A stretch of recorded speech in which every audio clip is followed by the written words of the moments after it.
Hi, I'm Mia Carter, and this is the story of how my mother-in-law's dream vacation turned into a disaster. Sometimes, the people you look down on are stronger than you think.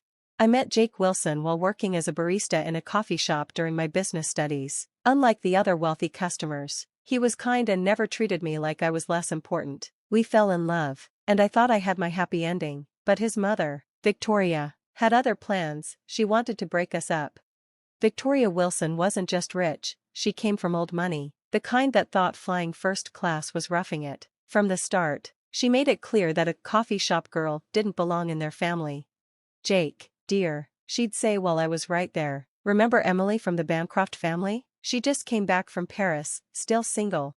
But Jake stayed by my side, and we had a small wedding that Victoria called plain and disappointing.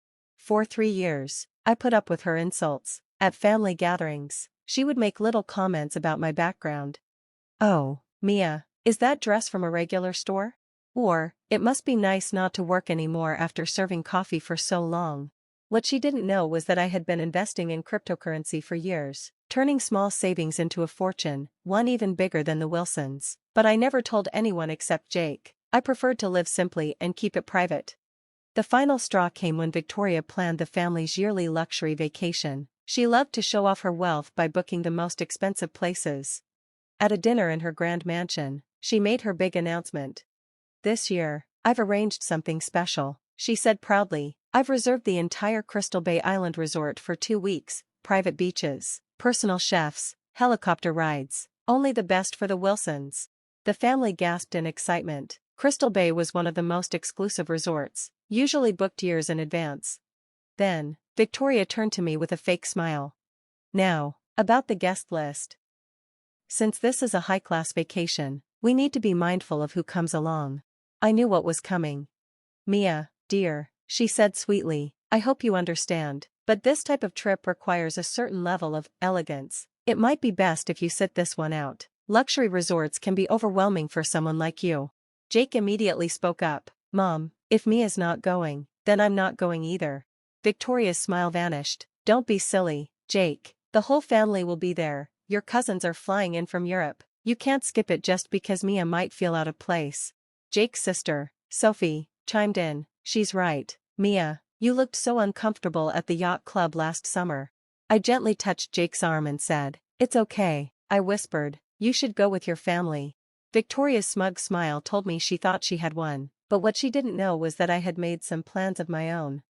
6 months earlier, I overheard Victoria talking about booking Crystal Bay Island for the family vacation, so I made a few calls. The resort had been struggling financially, and the owner was looking to sell. Through a series of business deals, I quietly bought not just the resort, but the entire island. I let the original staff stay on, waiting for the perfect moment. The next morning, as the Wilson family boarded their private jet to the Maldives, I made a call. It was time to set my plan in motion.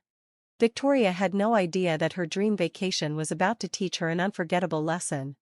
As their plane took off, I sat in my office, watching the live security footage of the resort on my laptop. In just a few hours, they would arrive in paradise, only to realize that paradise now belonged to the coffee shop girl they had left behind.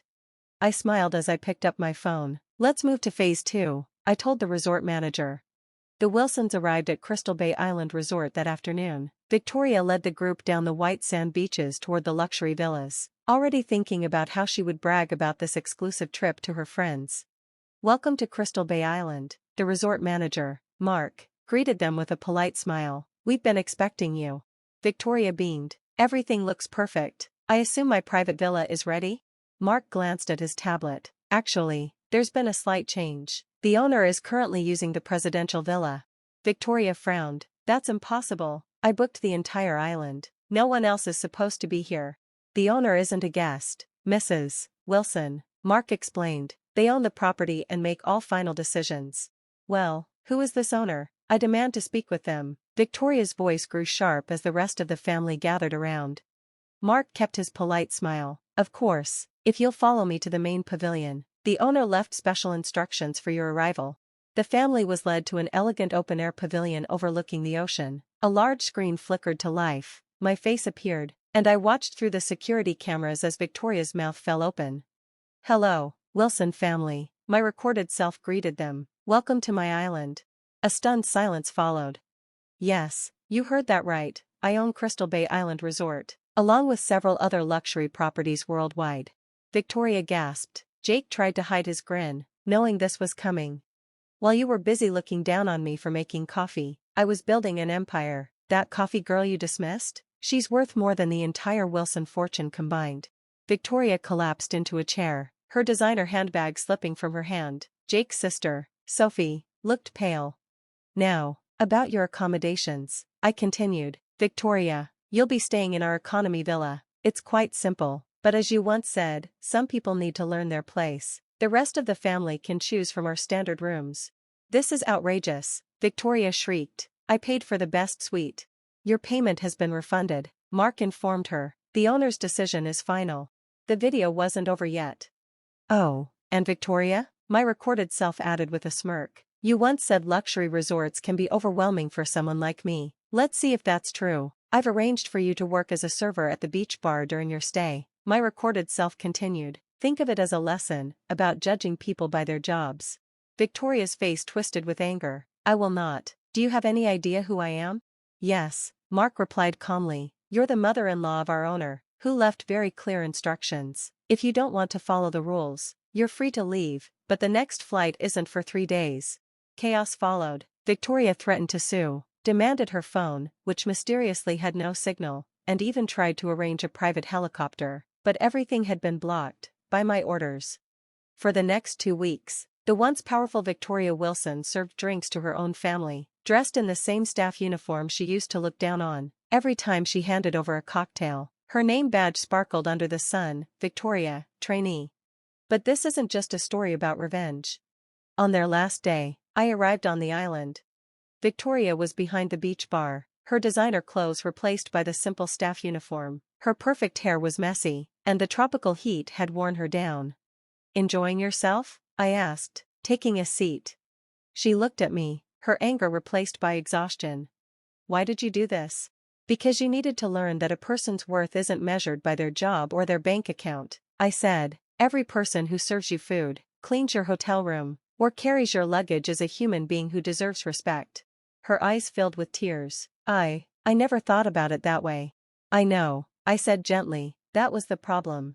From that day on, Victoria Wilson changed.